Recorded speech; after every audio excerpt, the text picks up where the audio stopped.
DNA replication. अब जो अगला टॉपिक हमें पढ़ना है वो है डीएनए रेप्लिकेशन। डीएनए का स्ट्रक्चर अभी थोड़ी देर पहले हम लोग देख रहे थे। ओके, डीएनए का स्ट्रक्चर हम लोग देख चुके थे, Watson Crick model of DNA. अब डीएनए रेप्लिकेशन, डीएनए रेप्लिकेशन में कुछ मशीनरी दरकार पड़ता है, ठीक है। जस्ट लाइक एक फैक्ट्री होता है, एक फैक्ट्री में आपको क्या क्या दरकार पड़ता है, मशीनरी, मशीन्स का, और जो प्रोडक्ट बना रहे हैं उसके लिए आपको रॉ मटेरियल का दरकार पड़ता है। उसी तरह डीएनए रेप्लिकेशन भी एक फैक्ट्री की तरह काम करता है। इसमें भी आपको एक मशीनरी चाहिए होगा और एक रॉ मटेरियल। तो देखते हैं मशीनरी जो है वो क्या चीज है। मशीनरी में जो इन्वॉल्व होता है वो बहुत सारे एंजाइम्स होते हैं, एंजाइम्स इन्वॉल्व होते हैं। दूसरा एक प्रोटीन इन्वॉल्व होता है, इसको बोलते हैं एसएसबी प्रोटीन। अब देखते हैं एंजाइम कौन कौन सा इन्वॉल्व है। पहला एंजाइम हेलिकेज, दूसरा गायरेज, फिर आता है एक आरएनए प्राइमेज या RNA polymerase, RNA polymerase. Fourth आता है डीएनए पॉलीमरेज और फिफ्थ आता है लाइगेज। डीएनए का जो रेप्लिकेशन का जो सारा स्टेप है आपको इजीली याद हो जाए अगर आपको एंजाइम्स का नाम याद हो। ये एंजाइम्स का नाम अगर आपको सीक्वेंस में याद हो तो आप हर एक स्टेप को आप सीक्वेंस में बता सकते हैं, कैसे कैसे स्टेप में डीएनए का रेप्लिकेशन हो रहा है। तो इस एंजाइम्स को याद करने के लिए हमने ट्रिक बना रखा है, वो ट्रिक आपको हम बता रहे हैं। कोड है हे Ganesh primary police law. Okay, हे गणेश प्राइमरी पुलिस लॉ, ये कोड है, इस तरह से आप याद रख सकते हैं। हे से हो जाएगा हेलिकेज, हे से हो जाएगा हेलिकेज, गणेश से होगा गायरेज, प्राइमरी से होगा आरएनए प्राइमेज, यहां पे पुलिस से हो जाएगा पॉलीमरेज और ला से हो जाएगा लाइगेज।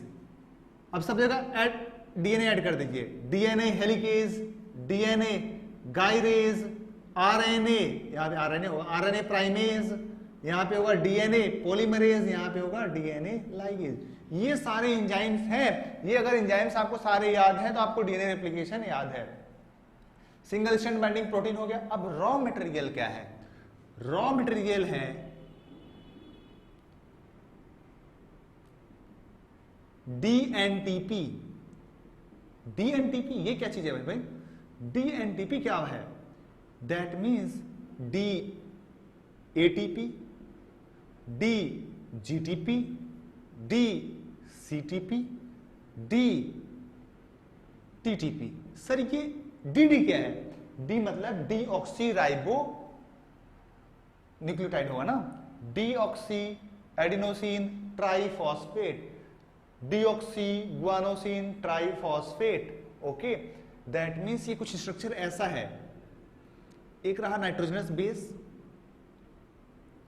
ये रहा ribose, sorry deoxy ribose sugar, और ये रहा फॉस्फेट। लेकिन यहां पे देखिए ये टीपी है, ये जो था वो मोनोफॉस्फेट था, एडिनोसिन मोनोफॉस्फेट।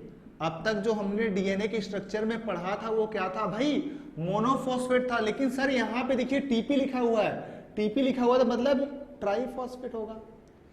तो सर डीएनए में तो एक ही फॉस्फेट है, पर यहां पे जो रॉ मटेरियल है उसमें 3 फॉस्फेट है। तो ये 2 फॉस्फेट का क्या होगा सर? तो भाई ये 2 जो फॉस्फेट है ना वो टूट के अलग हो जाएंगे। जब डीएनए में सिर्फ मोनोफॉस्फेट वाला पोर्शन जाएगा, ये वाला 2 फॉस्फेट टूट के अलग हो जाएंगे और इस प्रोसेस से मिलेगा एनर्जी, और ये एनर्जी यूटिलाइज होगा इस प्रोसेस में। अरे भाई इस प्रोसेस को, ये एक रेप्लिकेशन प्रोसेस है, काम हो रहा है, यहाँ पे एनर्जी का दरकार पड़ेगा कि नहीं दरकार पड़ेगा? तो एनर्जी खर्च कौन कर रहा है? ये है रॉ मटेरियल जो कि एनर्जी दे रहा है, बाद में ये जो मोनोफॉस्फेट वाला पोर्शन जो बच जा रहा है उससे स्ट्रक्चर ऑफ डीएनए बन रहा है। तो आपको अब तक याद हो गया ना एंजाइम्स कौन से हैं? हे गणेश प्राइमरी पुलिस लॉ, ठीक है, हे से हम लोग स्टार्ट करेंगे और रॉ मटेरियल आपको पता है। चलिए सबसे पहला प्रोसेस अनवाइंडिंग, पहला स्टेप अनवाइंडिंग या अनजिपिंग ऑफ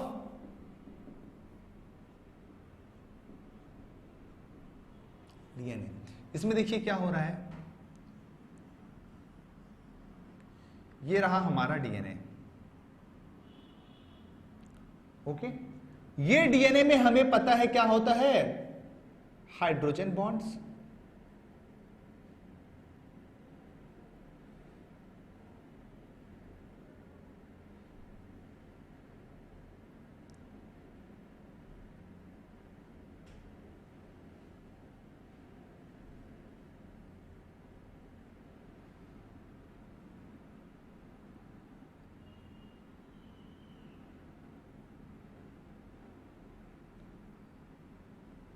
ठीक है, इस तरह से हाइड्रोजन बॉन्ड्स होता है। अब देखिए ये जो पहला एंजाइम है कौन, हेलिकेज, ये रहा हेलिकेज। हेलिकेज के पास है सीजर, हेलिकेज के पास क्या है भाई, वहां भी बना देता हूं इसका, मेरा डायग्राम बहुत खराब है, ठीक है। हेलिकेज के पास है सीजर, ये क्या करेगा, ये सारे हाइड्रोजन बॉन्ड को ब्रेक करेगा, सारे हाइड्रोजन बॉन्ड को ब्रेक करेगा। तो हेलिकेज H4H, हेलिकेज क्या करेगा, breaks hydrogen bond, okay. Hydrogen bond break करने के बाद एक तरफ इसको पकड़ेगा, एक तरफ इसको पकड़ेगा, ठीक है, और दोनों स्ट्रैंड ऑफ डीएनए को ये अलग करने की कोशिश करेगा। दोनों स्ट्रैंड ऑफ डीएनए, आप एक रॉप को इमेजिन करिए ना, एक रस्सी को इमेजिन करिए, रस्सी क्या होता है, इस तरह से कॉइल्ड होता है, तो अब इसको आप जोर लगा के इसको अलग करेंगे, ठीक है। जब आप इसको ताकत लगा के अलग करेंगे तो ऊपर की तरफ क्या होगा, जब हम लोग रस्सी को अलग करते हैं तो क्या होता है, रोप को अलग करते हैं तो क्या होता है, ऊपर की तरफ ज्यादा कॉइलिंग हो जाता है। उसी तरह से यहां पे क्या होगा, ये ऊपर की तरफ ना बहुत ज्यादा कॉइलिंग हो जाएगा, लेकिन इस तरह से इसको हमने अलग कर दिया। लेकिन अगर इसको हम लोग छोड़ेंगे, अगर इसको हम लोग रिलीज करेंगे, ये तुरंत क्या हो जाएगा, रिकॉइल कर जाएगा, ठीक है, रिकॉइल। इस मैकेनिज्म से कैसे बचा जाए, हेलिकेज बेचारा क्या क्या करे, हाइड्रोजन बॉन्ड भी काट रहा है, इसको अलग भी कर रहा है, अब ये रिकॉइल हो जा रहा है, ये तो बेचारा परेशान हो गया। फिर वहां से आता है सिंगल स्ट्रैंड बाइंडिंग प्रोटीन, बोलता है मैं इसको पकड़ के रखता हूं, क्लैम्प करके रखता हूं। तो ये क्या कर रहा है, इसको पकड़ के रख रहा है, ये एकदम इधर टान के रख रहा है, यहां पे भी आ जाएगा बहुत सारा प्रोटीन, ये रहा सिंगल स्ट्रैंड बाइंडिंग प्रोटीन, इसको पकड़ के रखा है, पाँव नहीं है इसका, कोई बात नहीं। अब इसको पकड़ के रख रहा है, बोल रहा है मैं रिकॉइल नहीं होने दूंगा, तुम अपना काम करो, ठीक। ये किसको पकड़ के रख रहा है भाई, एक स्ट्रैंड को ना, that is single strand. Single strand पे क्या कर रहा है, ये बाइंड कर रहा है, पकड़ रहा है, और ये बना किस चीज का हुआ, प्रोटीन का। तो इसका नाम हम लोग रख सकते हैं कि नहीं, single strand binding protein, single strand को बाइंड करने वाला protein. So this is called as single strand binding, this is called as single strand binding protein, this is called as single strand binding protein. अब देखिए यहां पे क्या होगा, super coiling, यहां पे क्या हो गया, सुपर कॉइलिंग, बहुत ज्यादा कॉइलिंग हो गया। हमने इसको पकड़ के खोला ना, तो ऊपर में रस्सी का क्या हो जाता है, सुपर कॉइलिंग। अब इसको हमको रिलीज करना होगा इस सुपर कॉइलिंग को, ओके। तो यहां पे एक दूसरा एंजाइम आएगा, गायरेज, ओके। अब वहां से दौड़ते दौड़ते दौड़ते दौड़ते गायरेज आता है। गायरेज बोलता है कि मैं क्या करूंगा, इसको कट करूंगा, यहां पे गायरेज आएगा। तो अब थर्ड स्टेप में क्या होगा, removal of super coiling, removal of super coiling. यहां पे क्या करेगा ये गायरेज आके इसको कट करेगा, अपने दांतों से कमाल दिखाएगा, और ये है कौन, गायरेज। गायरेज इसको कट किया, कट करने के बाद इसको रिवर्स कॉइलिंग करेगा, ठीक है। जो टेंशन यहां पे क्रिएट हुआ था इसको रिवर्स कॉइल करेगा, रिवर्स कॉइल करेगा, टेंशन यहां पे खत्म करेगा, सुपर कॉइलिंग खत्म करेगा, और फिर से दोनों स्ट्रैंड को जोड़ देगा। तो यहां पे क्या हो गया, रिमूवल ऑफ सुपर कॉइलिंग। अब सुपर कॉइलिंग रिमूव हो गया।